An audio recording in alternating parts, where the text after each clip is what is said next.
Hello नमस्ते and जय Shri Krishna friends. कैसे हो आप सब। आशा करती हूँ कि आप सब ठीक होंगे, स्वस्थ होंगे, मस्त होंगे, बढ़िया होंगे। तो ये है साल 2024 का सबसे पहला वीडियो। और पिछले साल ना मैं यानी कि कल मैंने अपनी उंगली काट ली थी। कल बहुत सारे गेस्ट आए थे घर में। चलिए सबसे पहले आप सभी को 2024 की खूब सारी बधाइयाँ। आप सभी का ये साल बहुत अच्छा रहे, सब बहुत खुश रहे, सबकी सारी मनोकामनाएं माता रानी पूरी करे और आप सब बहुत हैप्पी एंड हेल्दी रहे। यही थॉट के साथ करते हैं अपने नए साल के पहले वीडियो का शुभारंभ। Happy new year to all my family, YouTube family. हाँ जी, तो यहाँ पे सुबह हो गई है। ये आज का ही वीडियो है। कल नहीं दे पाई वीडियो क्योंकि घर पे गेस्ट बहुत सारे थे और अंशु का ये सब चल रहा था। अंशु डिस्चार्ज हो चुका है, वैसे वो घर आ चुका है। और घर पे गेस्ट का आना जाना बहुत ज़्यादा लग रहा है यहाँ पे। और कौन आया था वो भी आप लोगों के साथ शेयर करूँगी, लेकिन उसके साथ आप लोगों को मेरे साथ बने रहना पड़ेगा। और हाँ, चैनल को सब्सक्राइब नहीं किया है तो प्लीज़ सब्सक्राइब कर लीजिए और बाजू में दिया हुआ बेल आइकन भी प्रेस कर दे ताकि आने वाले नए नए वीडियो सबसे पहले आपके पास आ जाए। तो सुबह हो चुकी है। बहुत टाइम से घर की अच्छे से क्लीनिंग नहीं हुई है, हॉस्पिटल के और ये सारे चक्कर चल रहे थे, तो इसी में ना हम लोग बहुत ज़्यादा परेशान थे। ना अच्छे से घर की क्लीनिंग हुई थी ना बाहर की। तो बाहर आंगन क्लीन करने के लिए आ गई हूँ। और आज का वीडियो फुल्ली मोटिवेशन वाला वीडियो रहने वाला है। मॉर्निंग क्लीनिंग का जो भी मेरा मॉर्निंग रूटीन होता है वो आप लोगों के साथ मैं शेयर करूँगी। और हाँ, पिछले साल यानी कि 2023 में जिन्होंने मेरा बहुत ज़्यादा हेल्प की है, बहुत ज़्यादा मुझे यहाँ तक भी पहुँचाया जहाँ तक मैं हूँ आज, आप लोगों की वजह से ही हूँ। भले ही छोटी हूँ अभी तक, चैनल पे बहुत ज़्यादा छोटी चैनल है मेरी, लेकिन आप लोगों का प्यार रहेगा तो 2024 में बहुत ज़्यादा आगे जाएंगे। मेरी एक ओजी सब्सक्राइबर है सजन जी, उनका भी बाय हार्ट थैंक्स, क्योंकि उन्होंने हर टाइम मुझे अप्रिसिएट किया है। चाहे सुख का टाइम होगा चाहे दुख का टाइम होगा, हर टाइम मेरे साथ ना बिल्कुल ऐसा लग रहा है कि वो मेरी फैमिली की ही मेम्बर है। भले ही मैंने उन्हें फ़ेस टू फेस नहीं देखा है, लेकिन हाँ, दिल से एक ऐसी फीलिंग होती है। और किसी दिन ना उनके कमेंट नहीं आती है ना तो दुख भी हो जाता है। होता है ऐसा, हम लोग ना आप लोगों को ऐसे बस दिल से लगा लेते हैं। तो बहुत सारे ऐसे फ्रेंड्स हैं मेरे जो मेरे साथ पहले से जुड़े हुए हैं। एक आध दो फ्रेंड्स ने तो आजकल कुछ बंद कर दिया है, पता नहीं उनको क्या बुरा लगा है, तो उन्होंने कमेंट करना बंद कर दिया है। तो प्लीज़ रिक्वेस्ट करती हूँ कि अगर बिजल जी आप भी देख रही है तो आप भी अपना कमेंट करना स्टार्ट कर दीजिए। अच्छा लगता है मुझे आप लोग कमेंट करके ना मेरे साथ बातचीत करते हो, तो मुझे ऐसा लगता है कि हाँ, आप लोग मेरे ना पूरे फैमिली मेम्बर ही हो। तो चलिए यहाँ पे न्यू ईयर रिजोल्यूशन रिजोल्यूशन तो मैं कुछ नहीं लेती हूँ, सच बताऊँ ना तो मैं खुद से ही करती हूँ जो मुझे करना होता है वो। मेरा ये मतलब था कि नया साल स्टार्ट हो गया है तो सुबह सुबह क्यों घर का जो मेन एंट्रेंस है वो गंदा रखे, क्योंकि साथ में ही सूरक है। सूरक ना मैंने देखा तो मुझे गंदा सा लग रहा था जैसे मैं घर में जा रही थी। तो सूरज थोड़ा सा गंदा था तो छोटा कि हाथ के हाथ ना चलो क्लीन कर लेते हैं, ऐसे गंदा अच्छा नहीं लगता। और जो बिन फालतू के बिन यूज़ के जूते चप्पल हो गए उन्हें ना निकाल के फेंक देते हैं। तो नए साल में ये नया काम स्टार्ट करते हैं, घर को क्लीन रखना। तो अभी तक नाश्ता वास्ता कुछ किया नहीं था। चाय बना के मैं बाहर आ गई थी क्योंकि हम लोग चाय दूध पीते हैं, एक भाग चाय और 3 भाग का दूध उस तरह से। तो सुबह तो मैं गर्म पानी लेती हूँ, उसके एक आध घंटे बाद मतलब पौने घंटे आधे घंटे के बाद फिर नाश्ता करती हूँ। तो अब इतना कर रहा हूँ, काम करने के बाद जाऊँगी कि घर में, लेकिन उससे पहले यहाँ पे ये जो बाहर का एरिया है वो क्लीन कर दूँ। और कुछ एक चप्पल और जूते निकाले हैं जो अनयूज्ड है उनको मैं फेंक दूँगी, डिस्कार्ड कर दूँगी। और फिर ना यहाँ पे मैंने सोचा कि फिर से ये ऊपर वाला एरिया खाली रहेगा तो बच्चे गंदा करेंगे, मतलब कि शूज़ चप्पल अपने आके लगा देंगे। तो यहाँ पे ना मैंने एक फ्लावर पॉट लगा दिया है। और फिर सोचा कि एक ही फ्लावर पॉट अगर होगा तो वो भी साइड में जगह रहेगी, तो फिर ना दूसरा मनी प्लांट का लाके मैंने लगा दिया था। बड़े पत्तों वाला जो होता है वो, एक छोटे पत्तों वाला और एक बड़े पत्तों वाला, इस तरह से लगा दिया क्योंकि ऐसे ना ऊपर जूते चप्पल पड़े रहते हैं ना तो अच्छा नहीं लगता है। तो इसीलिए और बच्चे रख देते हैं। ये है सब डिस्कार्ड करने वाला सामान। और आप देखिए सुबह सुबह सोसाइटी का व्यू एंजॉय कीजिए, बहुत अच्छा लग रहा है। उसके बाद भाई पेट में चूहे दौड़ने लगे थे तो आ गई थी हैंड वॉश करके अपने लिए मसाला वाले पराठे बनाने के लिए। और सुबह ही मैंने ये आटा गूंथ के रख दिया था क्योंकि इसकी एक और रेसिपी मैं बनाने वाली हूँ। और अगर आप लोगों को देखनी है तो मेरे साथ लास्ट तक बने रहना पड़ेगा। तो जी चलिए, अब नाश्ता वास्ता बन चुका है और लग जाते हैं। नाश्ता करने के लिए थोड़ा-सा और खुद को चार्ज कर देते हैं, क्योंकि अभी बहुत सारी क्लीनिंग, बहुत सारा घर का काम करना है, उसके लिए थोड़ा-सा रिचार्ज होना भी बहुत ज़्यादा ज़रूरी है। बस 2-3 मिनट लगेंगे मुझे, ज़्यादा से ज़्यादा 5 मिनट। और ये देखिए मेरे घर का हालत, नाश्ता-वाश्ता हो चुका है यहाँ पे। और घर की हाल कुछ इस तरह, क्योंकि कल जो गेस्ट आए थे ना, वो फैमिली वाले थे और बहुत सारे थे। हम लोगों ने इतना ज़्यादा एंजॉय किया और इतनी ज़्यादा मस्तियाँ की, मतलब सबके लिए इतना नाश्ता वास्ता बनाया। और ऐसे में मैंने पिछले साल, मतलब यानी कि कल, अपना हाथ कट कर लिया था। और यहाँ पे बस चलिए, अब सब चले गए और सबके जाने के बाद मैंने मोटा मोटा झाड़ू ही लगाया था और कुछ किया नहीं था। तो इसीलिए ना थोड़ा सा ज़्यादा ही गंदा पड़ा हुआ है। वैसे भी एक आध हफ्ते से ना मेरे घर में हॉस्पिटल के चक्कर, आप देख सकते हैं, ये सारे जाइडस के पेपर पेजिस ये सब कुछ अंशुका ही है। चलिए सबसे पहले यहीं से स्टार्ट कर देते हैं। सबसे पहले भगवान से प्रार्थना करते हैं कि न्यू ईयर में ना कोई भी हॉस्पिटल के चक्कर ना लगाने पड़े, क्योंकि 2023 में मैंने इतने हॉस्पिटल के चक्कर, इतने ऑपरेशन ये सब हुआ है ना, कि मैं सच्ची में, मुझे ना हॉस्पिटल से नफ़रत हो गई है। मतलब किसी के भी, मतलब मेरा ये कहना है कि लाइफ दुनिया में कोई भी कभी भी बीमार नहीं होना चाहिए। इतना ज़्यादा तंग आ गए हैं हम लोग हॉस्पिटलों से। तो सारी चीज़ें यहाँ से उठा ली हैं और ये अपना होममेड सॉल्यूशन लेके हम लोग लग गए हैं। हम लोग नहीं, सॉरी, मैं लग गई हूँ क्लीनिंग के लिए। तो यहाँ पे सबसे पहले आज ना डस्टिंग करूँगी, जम के डस्टिंग करूँगी पूरे घर की। इतनी डस्टिंग करूँगी ना कि कहीं पे भी एक मिट्टी का, मतलब वो नहीं रहने देने वाली हूँ आज, क्योंकि मुझे मन से ऐसा हो गया कि मेरा घर काफ़ी ज़्यादा गंदा हो चुका है, जो मुझे बिल्कुल भी पसंद नहीं है।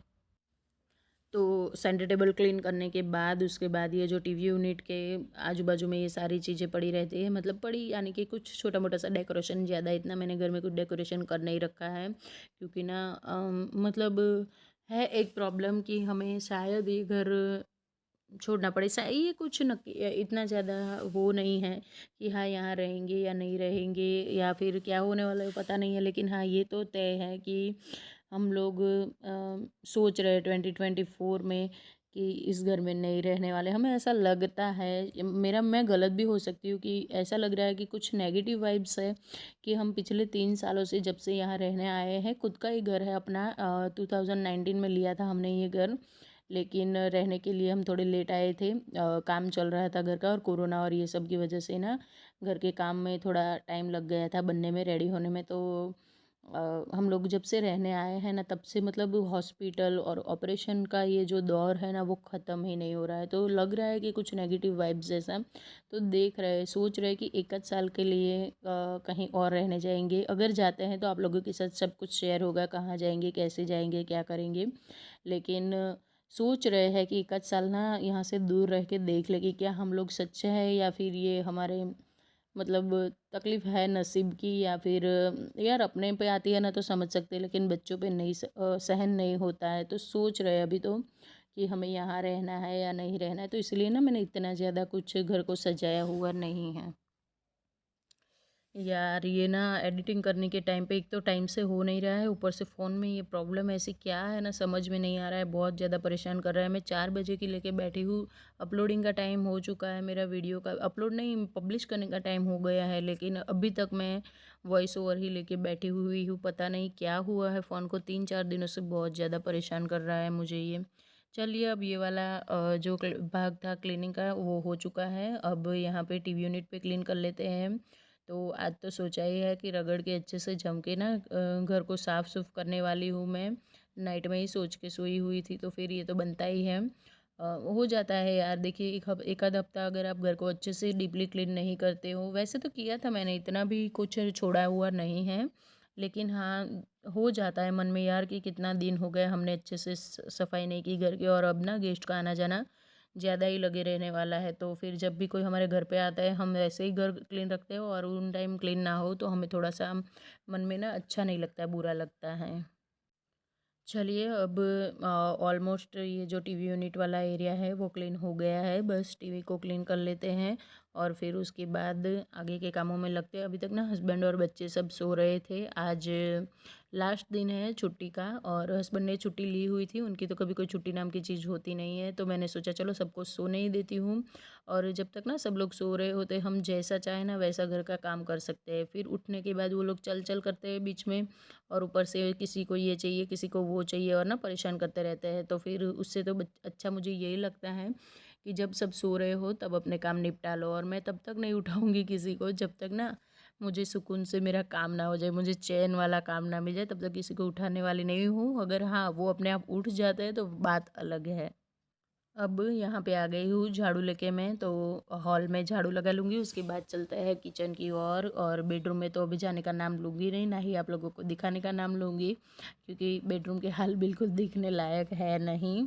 सब सो रहे हैं अभी तक। और इस तरह से अच्छे से ना डीपली घर की डस्टिंग वस्टिंग करके जो झाड़ू लगाते हैं ना, तो उसके बाद एक अलग ही सुकून आता है। ऐसा लगता है कि आपका घर ना बिना पोछा लगाए ही क्लीन हो गया हो। किस किस को ऐसा लगता है मुझे कमेंट करके ज़रूर बताना। चलिए अब आ गई हूँ किचन में, तो किचन की शुरुआत में ही, एंट्रेंस में ही डाइनिंग टेबल है, तो सबसे पहले शुरुआत डाइनिंग टेबल से होती है। और जब भी डाइनिंग टेबल पे जाओ, हस्बैंड का बीपी मशीन आपको ज़रूर मिलेगा, क्योंकि वो ना यहीं पे दिन भर अपना, दिन भर क्या, दिन में 3-4 बार नापते रहते हैं बीपी, तो उनका यहीं पे रहता है बीपी का मशीन।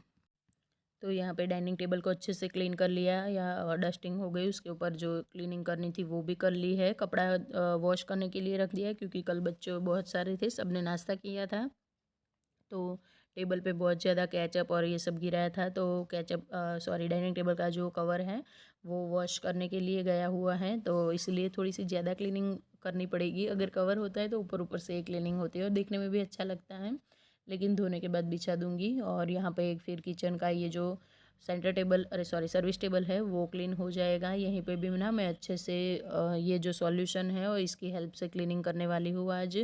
और उसके बाद पूरे किचन में डस्टिंग की थी, सारा कुछ दिखाऊंगी, तो वीडियो मुझे लग रहा है कि बहुत ज़्यादा लंबा हो जाएगा। तो फिर अभी तक सब जो सो रहे हैं, तो मुझे हॉल और किचन की ही क्लीनिंग करनी है। तो इस टाइम पे ना मैंने सोचा कि चलो बैठ के अच्छे से, टाइम है तो टाइम का सदुपयोग कर लेते हैं और बैठ के अच्छे से पोछा लगाते हैं। इस तरह से पोछा लगाने से ना एक तो हमारी सुबह सुबह एक्सरसाइज भी हो जाती है, और ऊपर से क्लीनिंग भी एक ना सेटिस्फेक्शन वाली मिलती है, जो जिसे देख के ना लगे घर में कि हाँ सच्ची में क्लीनिंग हुई है, उस तरह की। और मैं तो गर्म पानी में नमक और जो लिक्विड डिश वॉशर हो आपका, या फिर जो कपड़े धोने वाला लिक्विड भी हो, या फिर हैंड वॉश हो, कुछ किसी भी तरह का साबुन वाला जो आता है ये क्लीनिंग का, ये सारे जो केमिकल्स वो डाल देती हूँ, और उससे ना बहुत बढ़िया क्लीनिंग होती है। सच्ची में आपकी टाइल्स ना हमेशा ऐसी लगेगी कि मानो अभी लगाई है आपने, चाहे छोटे बच्चे भी क्यों ना हो, लेकिन आपको अपना घर बिल्कुल नीट एंड क्लीन मिलने वाला है। अब उसके बाद हस्बैंड उठ गए थे, बच्चे उठ गए, सबको नाश्ता वास्ता दिया, और घर में सब्ज़ी बिल्कुल भी नहीं थी। तो कोई भी गेस्ट कभी भी टाइम पे आ जाता है, तो हमने सोचा चलो, हस्बैंड बोल रहे थे मैं घर पे हूँ तो चल मैं तुझे लेके जाता हूँ, हमेशा तो तू अकेली ही जाती रहती है। इतना ही हमारे लिए बहुत ज़्यादा काफ़ी है, समझ लेते हैं ना, हमें तो बहुत अच्छा लगता है। और हम लोग जा रहे हैं अभी सुबह सुबह सब्ज़ी लेने के लिए। सुबह सुबह तो नहीं बोलूँगी, 11 बज गए होंगे, 11 बजे हम लोग जा रहे हैं सब्ज़ी लेने के लिए। तो ये देखिए सब्ज़ी मार्केट पूरा नहीं दिखाऊंगी, थोड़ा सा ही दिखाऊंगी। ये वाला ना होलसेल, यानी कि बहुत बड़ी वाली मंडी है। फ्रूट सब्ज़ी जो इतनी हरी हरी और प्यारी प्यारी ताज़ी ताज़ी सब्ज़ियाँ हैं। कोई वीडियो को मैंने फ़ास्ट मोड पे नहीं डाला है, मेरी चलने की स्पीड इतनी फास्ट है, तो सॉरी, इतना एडजस्ट कर लेना। मुझे भी एडिटिंग के टाइम पे पता चला कि यार मैं कितना फ़ास्ट चलती हूँ, थोड़ा स्लो चलती तो आप लोगों को बढ़िया तरीके से दिखा पाती। अब सब सब्जी वब्जी लेके आए थे, मुझे कुछ कपड़े चाहिए थे, तो वो भी पैंट चाहिए थे मुझे अपने लिए, जो कुर्तास के नीचे हम पहनते ना, वो वाले पैंट नहीं थे मेरे पास, तो वो लेके आई थी। वो सब आपसे नेक्स्ट वीडियो में शेयर करूँगी। और अभी बज गए हैं 12:30 या 1 जितना बज गया था आते आते हमें। तो बच्चे भी घर पे है, तो खाना थोड़ा जल्दी बनाना बनता है। तो यहाँ पे आज ना मैं बना रही हूँ दाल ढोकले। आप लोगों को बोला था ना मैंने कि सुबह ही मैंने आटा गूँथ के रख दिया था, तो बनने वाली है दाल ढोकली। बहुत सारी जगह पे अलग अलग नाम से बुलाया जाता है। सबसे पहले तो इसमें गुजराती दाल ही बनेगी हमारी, खट्टी मीठी, और अरहर की दाल होती है जो मैं बॉईल करके गई थी। चावल भी बना के गई थी सुबह ही, जब मैं सब्ज़ी लेने गई थी तभी बना के गई थी, तो इसका कोई टेंशन था नहीं। बस सिर्फ मुझे ना अभी दाल में छौंक लगा के सिर्फ ढोकली ही बनानी थी। आटा भी गूँथा हुआ था, तो कोई टेंशन था नहीं। और बहुत बार रेसिपी आपको डिटेल में समझा चुकी हूँ मैं, तो आई होप कि आपको पता होगा।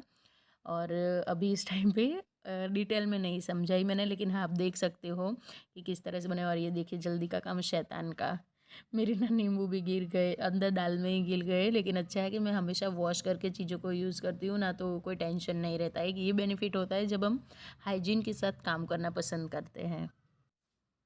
तो बस रेडी है हमारा पूरा छौंक, और डाल देंगे अब ऊपर से हम बॉईल की हुई अरहर की दाल, तुअर की दाल जो बोलते हैं हम, वही। तो यहाँ पे दाल डाल दूँगी। दाल थोड़ी कम रखनी होती है क्योंकि ढोकली की वजह से ना दाल वैसे भी गाढ़ी हो जाती है, लेकिन मेरे घर में ना सबको गाढ़ी दाल ही पसंद है, किसी को भी पतली दाल पसंद नहीं है।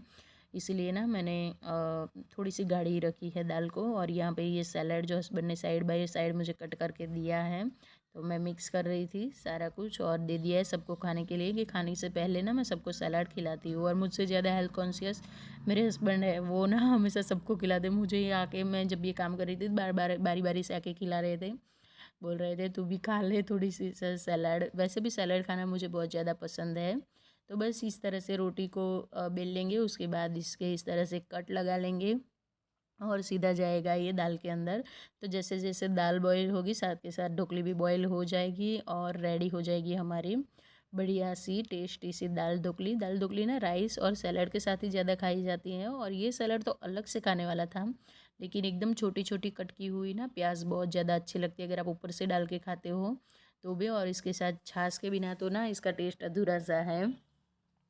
तो बात करते करते भी मुंह में पानी आ गया। बहुत ज़्यादा मेरे घर में सबसे ज़्यादा पसंद की जाने वाली डिश है ये दाल ढोकली, तो इसीलिए बोल रही थी मैं। और बस इसी तरह एक के बाद एक के बाद एक जितनी आपको कंसिस्टेंसी चाहिए बिल्कुल उसी तरह से रोटियां डालनी होती है। ऐसा नहीं कि हाँ बस ऐसे ही डालते जाओ। तो यहाँ पे ना मैंने इसमें 5 से 6 रोटियां डाली थी, ये जो आप देख रहे हो ना बिल्कुल इसी साइज़ की, क्योंकि ढोकली बच्चों को ज़्यादा पसंद है। हाँ थोड़ा जल्दी थी इसलिए बड़ी बड़ी कट की है, आप थोड़ी सी छोटी कट करना प्लीज़, इतनी बड़ी कट मत करना। ओके चलिए रेडी है दाल ढोकली। और मिलती हूँ आपको एक नए वीडियो के साथ, तब तक के लिए Radhe Radhe and happy new year friends.